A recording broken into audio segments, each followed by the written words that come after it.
Oh yeah, there's text messages that she's saying that you had anal sex with me without a condom, without my permission. He's just too freaky. Yeah. Too rich and freaky. It's Diddy problem. That was R. Kelly problem. Having too much money and too many sexual fantasies and shit they trying to make come true because they got the money to make it happen.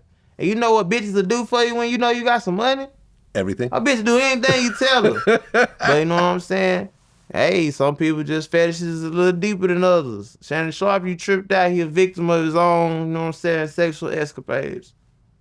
You know what I'm saying? Hopefully he come from up under that shit, but he shouldn't have put himself in that situation, period. Well, he's not being charged criminally. It's a civil suit. It's a civil suit. That might well be criminal. Shit, taking some money.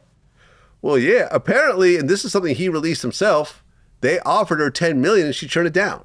Oh, yeah, she figured she gonna get a little more yaper than that. A little more than that. She gonna get it. It's just you get convicted in them civil suits like that just for the simple fact is justice ain't really for everybody. No, that's true. Justice is just us. It's just for us. Yeah, I so feel when like he get down there and he get to them people and you never know you get judged by 12 people, them people is, God forbid, but most likely gonna go with the victim, man. Look, I'm gonna say this. I'm gonna generalize it. I feel like if you have any type of case, criminal or civil, you're a man and the accuser is a woman, you are automatically at a disadvantage. Yes. Period. Across the board, white, black, Asian, Latino, I don't care. The law is automatically going to look at you as the bad guy first, and you have to dig your way out of that hole. Yeah, and they'll automatically believe the woman, even though she's full of shit. Yeah, you're going to be guilty until proven innocent. Guilty until proven innocent if you're a man and a woman is filing any sort of legal case against you. You see that happen all the time because they'll beat the criminal case and then lose the civil case. Yeah, like OJ. That shit happen all, it's happen all the time. All the time. So you saying I ain't going to jail for killing her, but y'all going to make me pay for killing her. Right. It don't make no sense. You know? Well, because it's a different level between a criminal and a civil case. So a criminal case is beyond a reasonable doubt, meaning 95%. Civil is 51%, more likely than not. Yeah, so I think you did it, nigga. I think you did it, guilty. Pay. Yeah. Hey, you talking about? They thought that OJ did it. They weren't sure he did it, but they thought he did it. You ain't going to jail, nigga, but you gonna pay. Yeah, and then we'll put you in jail later on for trying to steal your own stuff back. Oh, that was fucked up how they did OJ. Yeah. Look how they did Bill Cosby. And then he beat them cases. Well, he got the appeal, yeah. He won the appeal. I actually interviewed the lawyer on that case, Tom Messero. And that case was crazy if you really looked into it. Because basically what happened was, like this college girl accused Bill Cosby of drugging her and raping her or whatever. She took it to court, and essentially the DA said, okay, look, you're not going to win this case. There's not enough evidence here. But I will give Bill Cosby a plea deal saying that he did something which will allow you to win the civil case, but I'll give him a deal saying he'll never be charged criminally, right?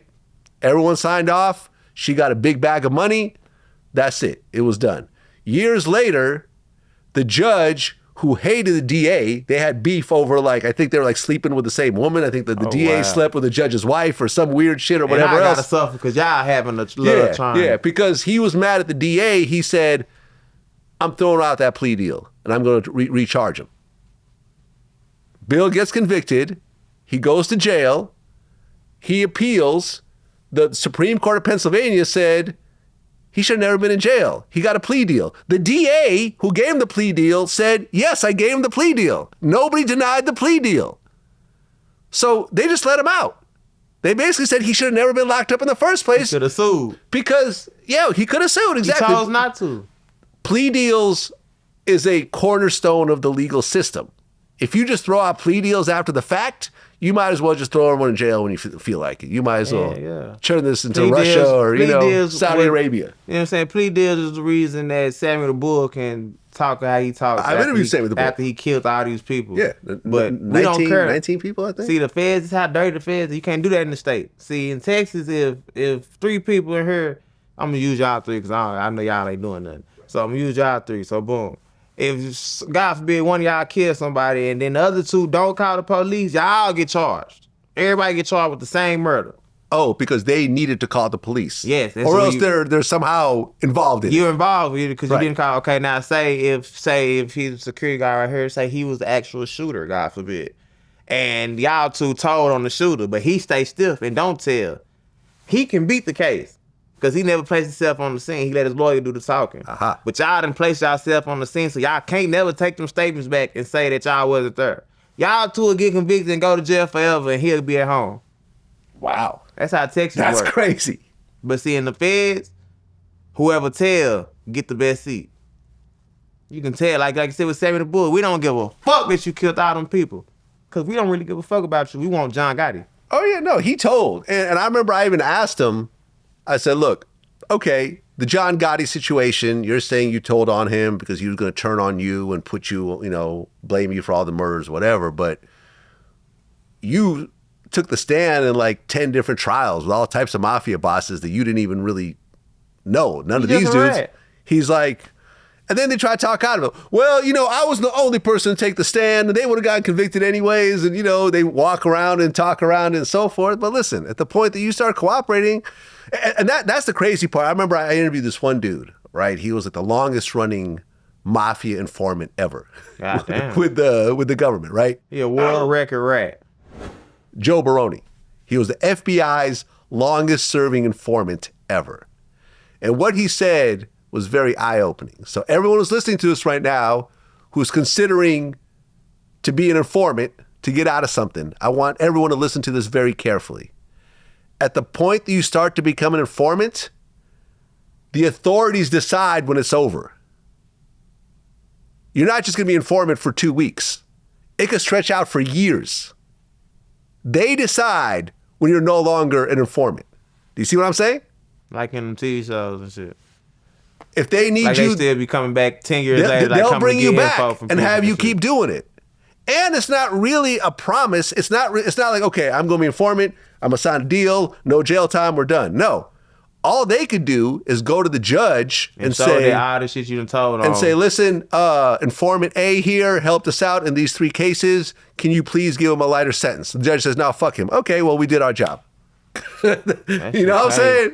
That's it. The Fed's super dirty. They'll give a motherfucker, they'll give a regular person guns, drugs, and money, put them in fancy cars, fly clothes, give them jewelry and everything to go and trap a motherfucker and go to him and try to sell him some drugs. If he bomb, keep serving them, and then we gonna bust him.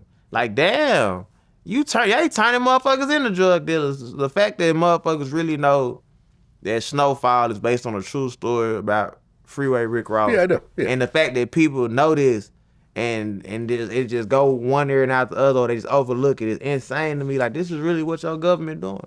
Yeah. This is real facts. These folks put drugs in the community for black people to sell and ruin the community to fund a war in another country. Oh, yeah. And got caught. Yeah. And nothing happened. And nothing happened. Yeah. But the people that sold the drugs. Yeah, except for Freeway Ricky. He went to jail. Yeah, everybody. Everyone else walked away. Insane. Yeah, but he ended up beating his Fed case. Yeah. He ended up beating his life sentence. He beat it on a technicality because they charged him twice for the same Exactly. shit. Yeah. Continuing criminal enterprise. Insane. He showed that it was the same thing. Yeah, shout out to Freeway, man. That's my man. He's been on my show a bunch of times.